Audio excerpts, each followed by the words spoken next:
Bom, hoje a gente vai começar na aula de melhoramento genético de bovinos de corte. Como na outra semana a gente viu de gado de leite, essa semana a gente vai ver de gado de corte. Aqui é só um preâmbulo, aquilo que eu falo com vocês, que a gente hoje no Brasil, acho que dos bovinos de corte que a gente tem de maior importância no Brasil são de origem zebuína, né? Então tem um histórico muito rápido, foi em 1813, e aí a gente teve uma expansão maior a partir da década de 60, em que a gente tinha esse número de animais, e hoje a gente vai ter aproximadamente aí 80% do nosso rebanho de corte já com a genética do zebu, grande parte de zebuínos. Bom, a estimativa, claro que isso aqui mudou bastante, mas fiquem mais com esse número que a gente tem no Brasil. Se a gente pegar o número total que tem de bovinos de corte no Brasil, em demanda, para vocês terem uma ideia de demanda de reprodutores, a gente está em torno de 180 milhões de cabeças, sendo que 138 isso de zebuínos, daí os 80%, em que 50 milhões nós temos de fêmeas aptas à reprodução, em torno de 35. A relação de touro-vaca está aí de 1 para 25, é claro que isso depende muito do rebanho, da região, mas isso é uma média, é uma coisa que a gente tem. Então isso requer, pelas contas, isso requer em torno de 2 milhões de reprodutores, com uma vida útil aí de 4 a 5 anos. Então se a gente pensar, é claro que isso tem todo um ciclo, né? A gente está agora no ciclo que os bezerros estão muito caros, nessa época que a gente está agora. Então, para aqueles que estão preocupados na aula, lá na disciplina de bovino de corte, a gente tinha antigamente uma questão do professor Carlos Augusto, que aí a gente tinha que explicar esse ciclo de aumento e redução de preços do bovino de corte, principalmente dos bezerros. E aí depois vocês podem dar uma olhada que a gente tem essa demanda em ciclos, né, anuais, e aí o porquê isso vai cair lá na questão de vocês, né, de bovino de corte. Não mais que, infelizmente, a gente não tem mais as aulas do professor Carlos Augusto. Bom, isso quer dizer que a gente tem uma demanda de 1 a 2% de reprodutores, claro, registrados.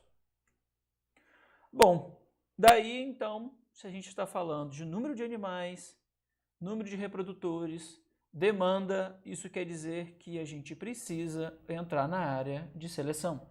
Então, lá na área de melhoramento genético, como tudo que a gente pensa em relação à seleção, ou seja, seleção é para resumir algo que seja de mudança permanente e acumulativa.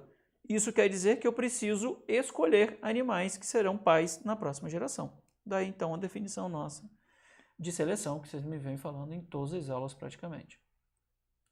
Bom, então, para o melhoramento genético existir, a gente tem que ter condições de manejo adequado e equivalente. Então, eu não posso pegar um animal que está num sistema de produção e tentar comparar esse mesmo animal em outro sistema de produção, se o ambiente não tem nada a ver um com o outro, as condições de manejo não tem nada a ver um com o outro, não adianta, as coisas não conseguem ser comparadas. Então, os melhores reprodutores para serem formados a próxima geração, se a gente tiver condições de manejo adequado e equivalente, a gente pode selecionar aqueles mesmos animais para a minha próxima geração. Então, quando a gente pega um catálogo de bovinos, a gente pensa em qual sistema de produção aquele animal foi criado, então eu tenho que, para ver e expressar o melhoramento genético ou o potencial genético desse animal, o seu valor genético, não expressar o seu valor genético, eu preciso estar em condições. Daí vocês fizeram aquela questão de interação genótipo-ambiente lá na primeira disciplina que a gente teve. Bom, então a gente vai ter com essa do melhoramento genético diferenças que são hereditárias e também influências que são ambientais, ou seja, não controláveis. Então, por isso, a formulinha lá da fenótipo é igual a genótipo mais ambiente mais a interação genótipo-ambiente. Então, a gente precisa dividir para expressar o nosso potencial genético, o que a gente está vendo lá no nosso fenótipo, no componente que é genético e no componente que é não genético, ou seja, não controlável, em relação à genética, né? Eles são influências ambientais.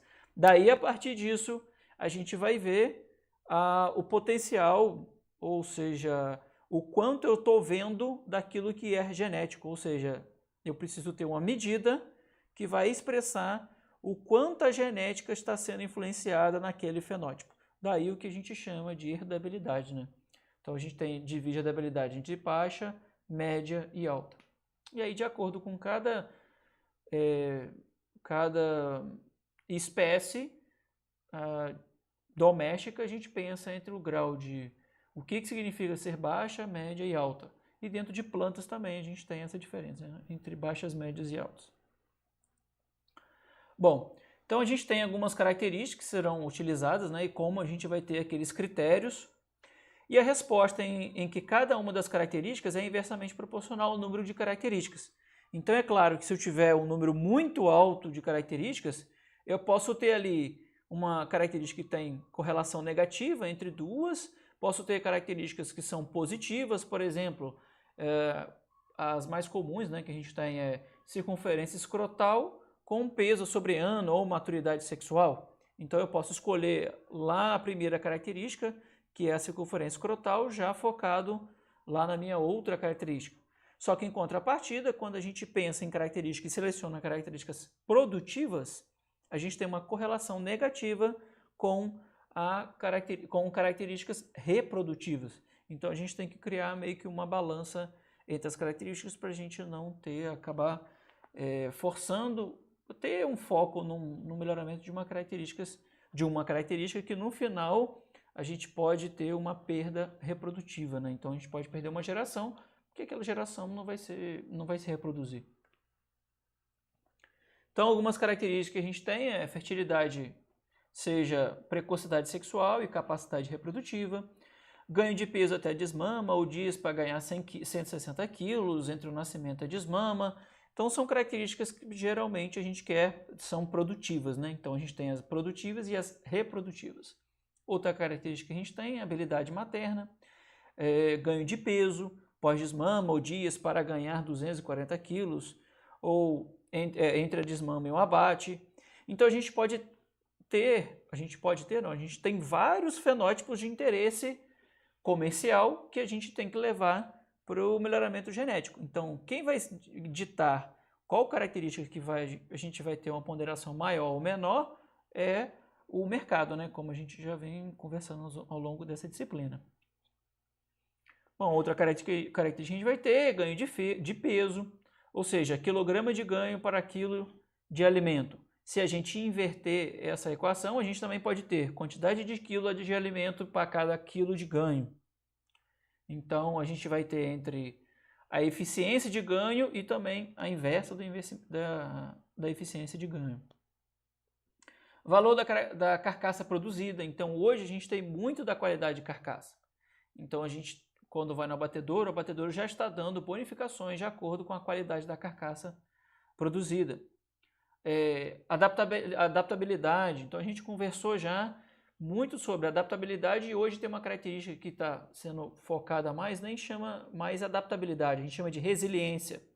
Ou seja, o animal vai ter alguma influência negativa do ambiente e aí logo depois, o tempo até voltar ao seu estado de ganho produtivo normal, a gente pode chamar isso de resiliência. Ou seja, ele passou por algum problema e logo depois ele voltou. Então esse tempo até voltar a essa produtividade normal, a gente pode chamar de resiliência. A gente tem nas fêmeas principalmente longevidade produtiva. Então a gente quer que tenha um número maior de filhos, né, por ano e também que ela se mantenha ao longo de mais tempo.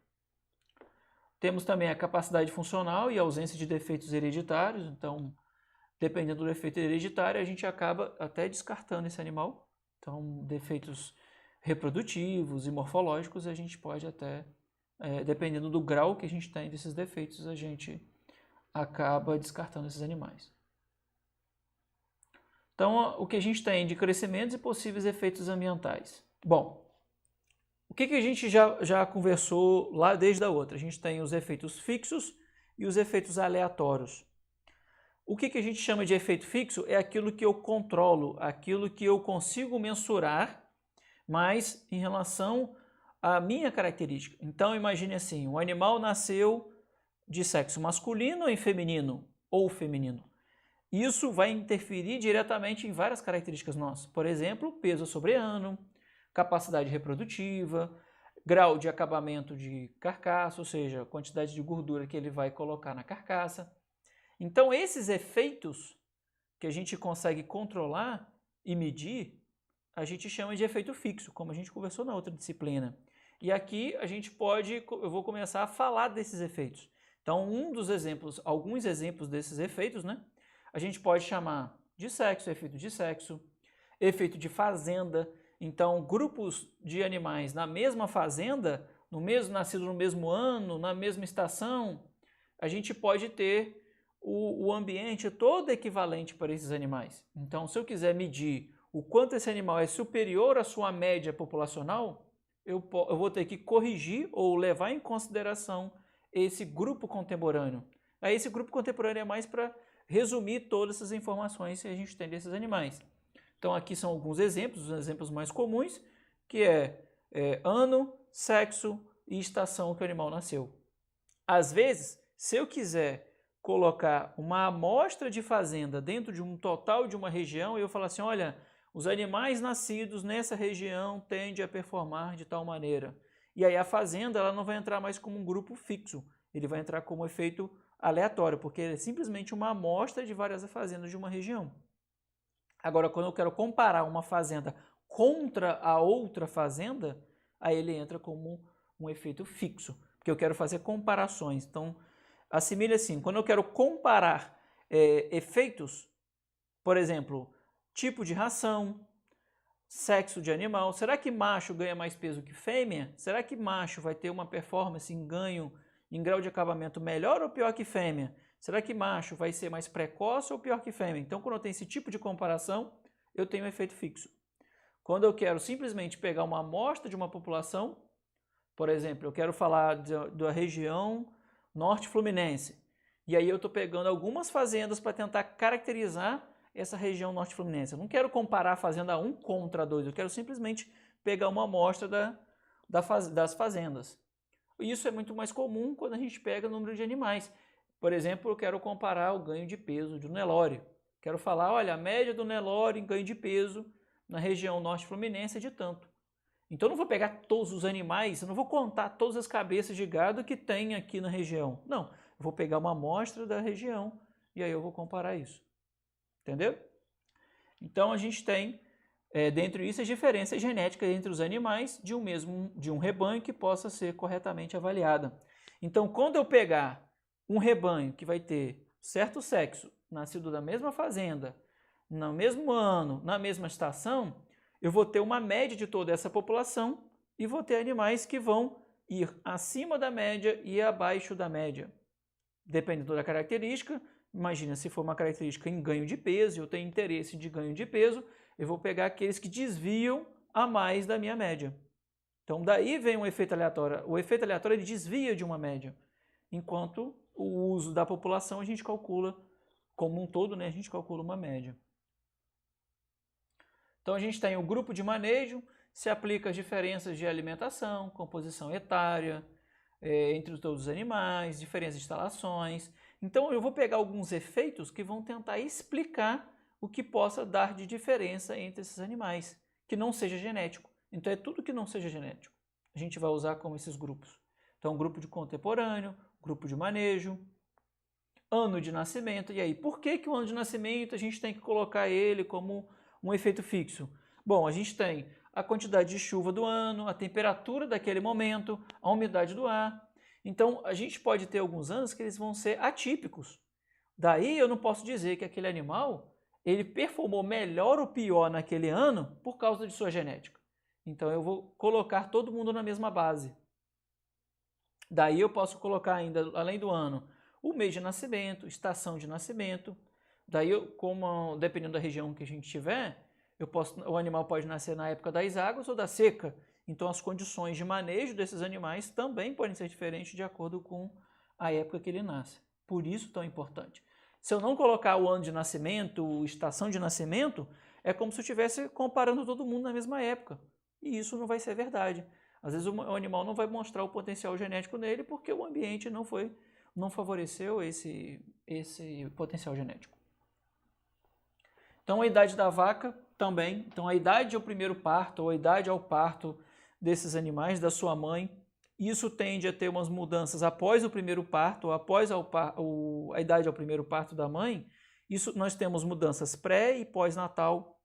Nós temos também peso ao nascer desses animais, o peso após a desmama. Então, a gente tem alguns efeitos que a mãe vai influenciar na hora desses animais. Então, a gente já falou do efeito de sexo, então aqui é só para descrever um pouco melhor. Então, numa mesma raça, os machos são mais pesados que as fêmeas. E esse dimorfismo tende a aumentar com o avanço da idade. Então, imagina aqui um trabalho que foi feito com 12, 14 horas antes da pesagem, a herdabilidade, a gente tem os animais com o jejum e sem o jejum. Então, se vocês observarem, com o jejum, a gente tende a diminuir o erro padrão. Então, para poder pegar melhor uma herdabilidade, uma característica seja peso ou abate, o que a gente pode fazer é o jejum, a gente tenta equilibrar todo o ambiente e aí, como a gente vai ter uma menor variância do ambiente, e como eu já falei com vocês já viram, a forma da herdabilidade é o potencial genético, ou seja, a variância genética aditiva dividido pela variância fenotípica. Como o nosso fenótipo vai reduzir, o denominador vai reduzir, a gente tende a aumentar a nossa herdabilidade e também reduzir o erro padrão dessa herdabilidade. Então, o que vocês têm que entender é, quando eu começo a reduzir as minhas variações ambientais, a tendência é que eu tenha uma maior precisão da minha herdabilidade. E aí, a gente consegue ter também, em consequência disso, um ganho genético melhor. Porque se eu aumentar a minha herdabilidade, como ela é diretamente proporcional ao meu ganho genético, eu vou ter também um aumento do meu ganho genético. Então aqui outros exemplos que a gente vai ter de características é peso tomado em diferentes idades, então a gente pode ter 205, 365, 550. Então é só ajustar essa idade. Então eu quero comparar animais com peso aos 205 dias, comparar animais ao peso de 365 dias, peso aos 550 dias. Então aqui é só uma fórmula para como a gente conseguir colocar todo mundo na mesma base e aí comparar todo mundo também na mesma base. Então lá era 205, aqui de 365.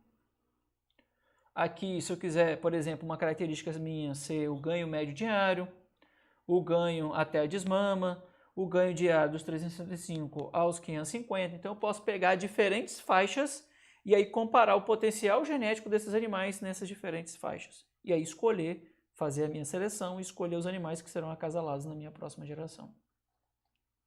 Então, em relação aos fatores genéticos. Então a gente tem uma mudança, né, na composição genética dos animais. Então a gente vai ter sempre a identificação e multiplicação dos melhores genótipos, daí o nome seleção. E a gente também tem que levar em consideração a herdabilidade e a correlação genética. Daí a gente montar todo o nosso esquema de seleção a ser adotado. Então se eu tenho uma característica que ela tem uma herdabilidade mais alta do que outra e elas têm uma correlação positiva entre elas, por exemplo, circunferência escrotal com peso ou desmame. Então é muito mais econômico ter uma viabilidade econômica melhor eu selecionar uma característica, por exemplo, a circunferência escrotal a uma certa idade, do que esperar o animal chegar ao peso sobre ano. Se eu não tivesse que esperar o peso sobre ano, eu teria que esperar realmente um ano para poder fazer a avaliação do potencial genético desses animais. E aí eu tenho todo um gasto da minha avaliação genética. Então eu teria que esperar, ou seja, alimentar os animais, o manejo desses animais, o estoque de comida, vacinas dos animais. Então tem todo um complexo de se manter esses animais até atingir a sua maturidade, até atingir ao ano, ao peso, ao seu sobre-ano. Então ao invés disso eu posso usar a minha estratégia de ter uma característica que eu posso medir precocemente com uma correlação alta, e aí eu acabo usando essa estratégia para reduzir os meus custos produtivos desses animais. Bom, então, se vocês lembrarem, a gente tem essa pergunta dada lá na nossa primeira aula, na prova da nossa primeira disciplina, que são Quais são as características, o que leva a ter correlação genética? Então a gente tem a pleiotropia e a ligação entre genes. A pleiotropia é um mesmo gene com várias características e a ligação entre genes é que um gene influencia o outro. Então, por exemplo, peso aos 12 meses está geneticamente associado ao peso corporal aos 18 e aos 24.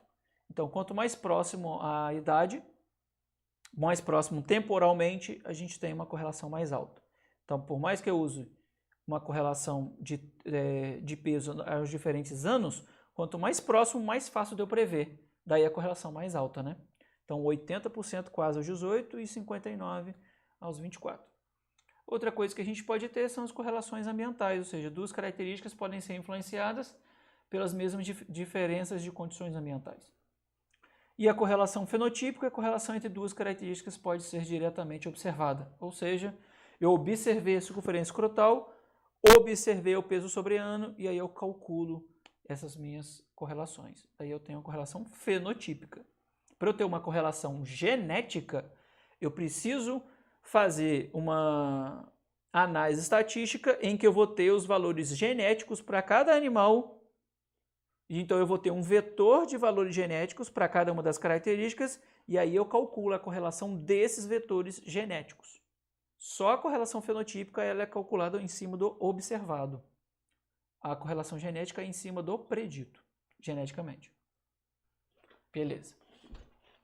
Bom, então essa segunda parte, a gente vai falar de genética molecular em programa de melhoramento animal. Bom, é claro que aqui eu trouxe um exemplo de gado de corte, mas isso serve para qualquer uma outra espécie que a gente vai trabalhar. Para eu não ficar falando genética molecular em suínos, genética molecular em aves, genética molecular em gado de leite, genética molecular em gado de corte. Então eu tentei trazer um apanhado geral de genética molecular e aqui, como a gente está na segunda disciplina, já é aplicado, eu vou usar como exemplo de aplicação o gado de corte. Mas sabe que a gente pode generalizar para qualquer espécie. Bom, então imagine assim, a gente tem uma diversidade genética rico, né, entre todos os animais domésticos que a gente tem. Então, desde aqui como exemplo de bovino de corte, a gente tem diferentes espécies, raças, diferenças morfológicas, a gente tem uma gama muito grande. E esses recursos servem muito para a gente estudar as relações entre o genótipo e os fenótipos, para várias das características. Então, por que a Jersey produz muito mais sólidos totais em seu leite do que uma holandesa? Então, essas diferenças entre os genótipos e o fenótipo, a gente pode usar como ferramenta os marcadores moleculares, a genética molecular. Então, a gente usa o que a gente chama de modelos infinitesimais. Então, imagina, eu posso ter, no caso de microsatélites, algumas marcas, ou no caso de SNPs, marcadores hoje, que simplesmente de trocar uma letra de T para C ou G para T, lá no meu DNA, lá nos meus cromossomos, eu posso já ter um potencial marcador genético entre um animal e outro. Ou seja, simplesmente mudando uma base nitrogenada lá no DNA, aquilo ali que é uma diferença entre dois animais, simplesmente de uma letra, aquilo pode me fazer ter um potencial diferente, uma potencial diferença entre dois animais. E é o que a gente chama de marcador molecular. Então ele está marcando naquela posição uma potencial diferença entre dois animais. Isso é o que a gente chama hoje, no caso, de marcadores moleculares do tipo SNP, do tipo SNP. Então ela está espalhada em todo o cromossomo nosso. Bom, e daí o que a gente pode chamar de modelo infinitesimal? Bom, como o número de marcadores moleculares ele só tende a aumentar, ou seja, ele tende ao infinito, um número muito grande, para vocês terem uma ideia, hoje em bovinos de corte a gente está na escala de 777 mil marcadores que podem ter de potencial diferença entre dois animais. Isso no caso de gado de corte. Então, isso tende, em humanos a gente já passou de 1 milhão de marcas que eu posso achar de diferença entre dois animais.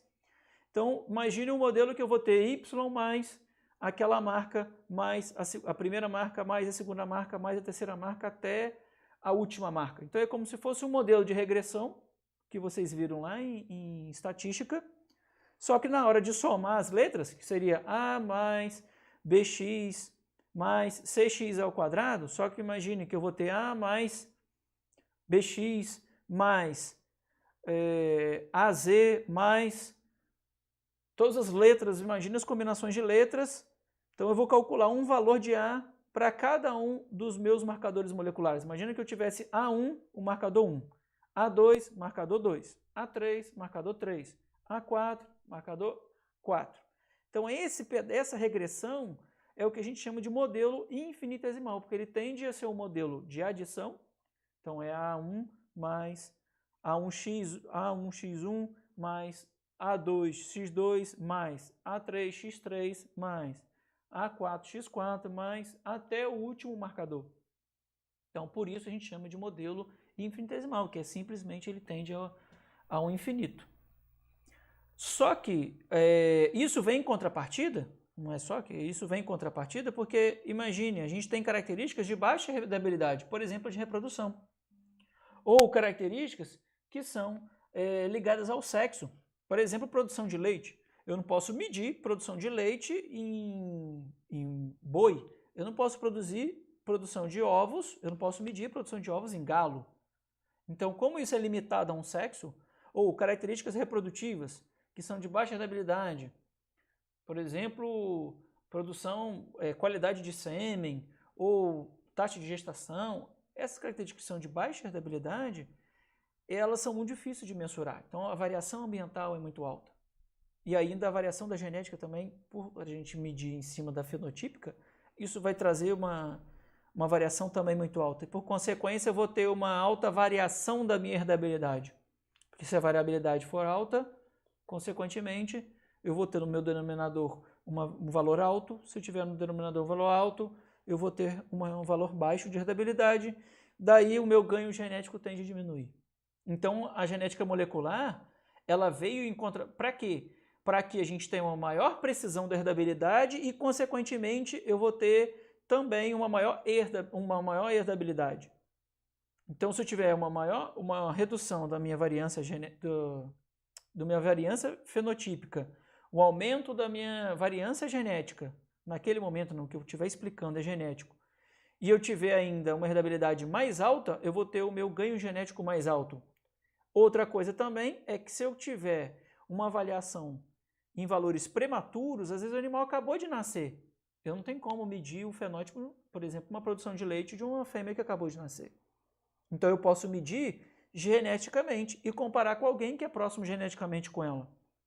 Então, se ele é muito semelhante geneticamente com um animal que tem um potencial produtivo alto, que a gente já observou que tem uma produção de leite alta, isso quer dizer que ela tem uma probabilidade também de ter uma boa produção de leite. Se eu vou medir isso precocemente, quer dizer que eu vou ter um intervalo de geração menor. Se meu intervalo de geração é menor e ele é inversamente proporcional ao meu ganho genético, isso quer dizer que, reduzindo o meu intervalo de geração, eu aumento o meu potencial genético. Então, daí a grande importância dos marcadores moleculares. Então, como a genética ela pode ser aplicada nos nossos programas de melhoramento animal? A genética molecular. Então, dados moleculares, atuação dos genes em determinada característica de interesse econômico, identificação e manipulação direta de sequências de DNA. Então, a gente já tem hoje o caso de edição gênica, que se vocês viram lá na outra disciplina de CRISPR. Então, CRISPR está hoje muito importante, essa parte de edição toda gênica está muito importante, está muito em alta. Daí a gente também tem essa parte de genética molecular. Outra, otimização do uso de genética e molecular e quantitativo no melhoramento genético. Então eu sei, de acordo com o potencial genético desse animal, qual o ambiente que eu vou ter que colocar esse animal. Então isso é muito importante hoje para que a gente tenha a expressão máxima, ou seja, otimizar o potencial genético desses animais. Então algumas técnicas moleculares, clonagem, inserção e reparo de genes, marcadores moleculares ou genes. Então, na clonagem, lá que a gente já se falou ao longo da década de 90, hoje a gente tem muita coisa de clone dos animais. Então, o primeiro passo no desenvolvimento de métodos moleculares eficientes. Então, a primeira técnica que a gente teve foi lá na década de 90, a gente teve a parte de clonagem. A gente também tem inserção e reparo de genes. Qual gene teria o potencial suficiente para justificar a inserção ou não? A estabilidade de genes inseridos na população. Técnica de reparo de genes depende basicamente em relação custo-benefício também, né? Então é sempre focado no mercado. Então, marcadores moleculares, hoje que a gente vê muito em alta isso. As aplicações, estabelecimento de um grau de parentesco, ou seja, teste de paternidade. Às vezes eu não tenho anotação ou eu perdi por algum motivo quem é o potencial pai daquele indivíduo. Então eu posso, a partir da proximidade genética, ter uma maior probabilidade que aquele animal seja pai de um indivíduo. Principalmente, imagine, em espécies que a gente não tem um controle reprodutivo. Então imagine, já participei de uma palestra em que o animal estava falando, o rapaz estava falando de um animal chamado iaque, que é lá na China. Eles estavam começando estudos genéticos e genômicos com o iaque. Só que ele é criado solto, eles não têm controle de quem cruzou com quem. Então eles podem utilizar marcadores moleculares para descobrir qual é a maior probabilidade de um pai ser o pai de um indivíduo. E aí sim aumentar a minha precisão na hora de fazer o meu cálculo de potencial genético desses animais. Então um animal que como eu não tenho o fenótipo dele, eu não sei quem é o pai dele, muito difícil eu ter, é impossível ter qual é o valor genético daquele animal. Só que utilizando o marcador molecular, eu posso utilizar o marcador, a combinação dos marcadores, para explicar o potencial genético daquele animal. Ou seja, ele vai ter um padrão de um animal mais produtivo, menos produtivo, um animal mais resistente ou menos resistente. Então isso é muito bom. Outra é mapeamento genômico. Ou seja, eu sei em qual posição eu posso encontrar um gene e esse gene vai expressar uma resistência, um potencial produtivo para leite, ou expressão de uma proteína, ou resiliência. Então eu posso começar a criar mapas e identificar áreas que vão me ajudar a expressar essas determinadas características. E isso, em consequência, eu vou ter a detecção de genes candidatos e QTLs, ou seja, ilhas ou pedaços do meu cromossomo que vão mostrar características quantitativas. Daí, a partir disso, eu uso a minha avaliação genética e escolho os animais que têm o maior potencial genético. Daí o nome seleção assistida por marcadores moleculares ou seleção assistida por marcadores. Então, seleção em que eu tenho a escolha de animais para a próxima geração com o uso de marcadores moleculares, a gente usa como conversão o nome seleção assistida por marcadores. Por quê? Porque continua com a mesma base da seleção, não mudou em nada. Então, a primeira parte que a gente vai ter é o mapeamento genômico, ou seja, o primeiro passo de uso prático dessa tecnologia. A gente vai montar um diagrama descritivo dos cromossomos com uma resolução cada vez mais apurada. Ou seja, eu vou usar a primeira técnica, a técnica base, né, o PCR, que hoje está se falando muito em alta, né?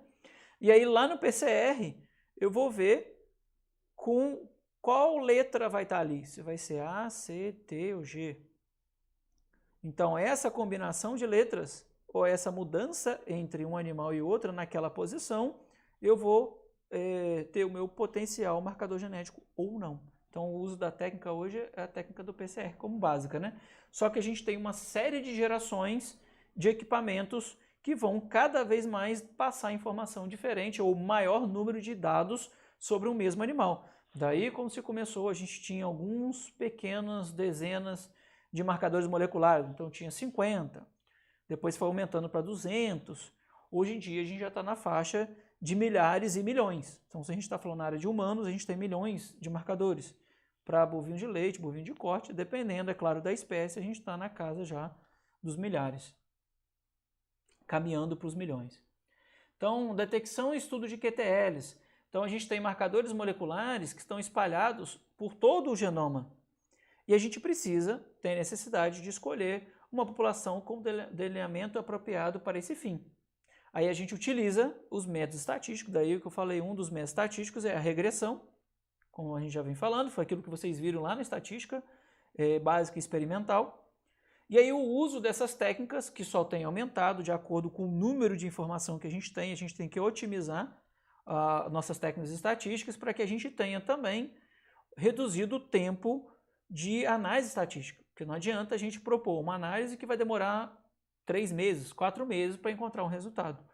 Se a nossa análise de marcadores demora algum certo tempo, a gente precisa ter o mais rápido possível o potencial genético daquele animal, o valor genético daquele animal.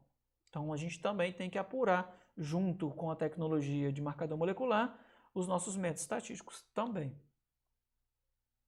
Então a gente vai ter, a partir disso, então, a avaliação genética do animal. Ou seja, a gente vai integrar os dados fenotípicos e genotípicos, utilizando métodos estatísticos apropriados para estimar o valor genético de cada um dos indivíduos da população. Daí eu vou ter, para cada característica, os animais que têm valores maiores e menores. De acordo com a minha característica, eu vou selecionar animais, por exemplo, para características de produzir de carnes, ou seja, eu vou pegar aqueles que têm a maior produtividade. Idade ao primeiro parto, se eu quiser animais mais precoces, eu vou escolher aqueles animais que estão com menores valores. Então, de acordo com cada um dos problemas, o que você precisa complementar no seu sistema de produção, você vai fazer a seleção daqueles animais. E a implementação, a utilização dessa técnica e os critérios de seleção. Então, da importância dos fatores, a gente vai ter o genótipo, o valor fenotípico e o QTL dentro do nosso programa. Então, para isso, eu vou ter regiões que vão demonstrar ou vou mostrar para a gente locais que são diretamente ligadas a alguma característica. Então, não é todo o genoma que vai falar sobre produção de leite. Não é todo o genoma que vai influenciar circunferência escrotal, peso sobre ano, resistência à doença. Não, eu vou precisar calcular e encontrar esses QTLs através dos marcadores moleculares, para que aí sim eu possa fazer, por exemplo, ao invés de gastar um dinheiro mais alto, utilizando todo um chip de 700 mil marcadores, até porque eu vou ter vou precisar de técnicas também estatísticas mais apuradas. Se eu tiver um número grande de marcadores e um número pequeno de observações, eu vou ter que usar uma técnica mais complexa.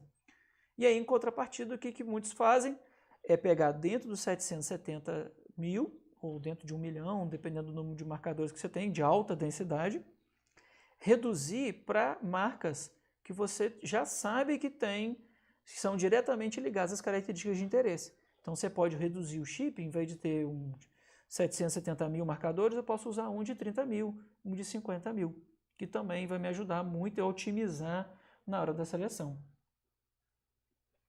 Então a gente tem uma pré-seleção assistida. Por exemplo, eu vou pegar os animais que têm o meu potencial genético, vou pegar os meus melhores animais e os meus piores, então também tem que ter a minha variância genética, eu tenho que ter a minha variabilidade genética.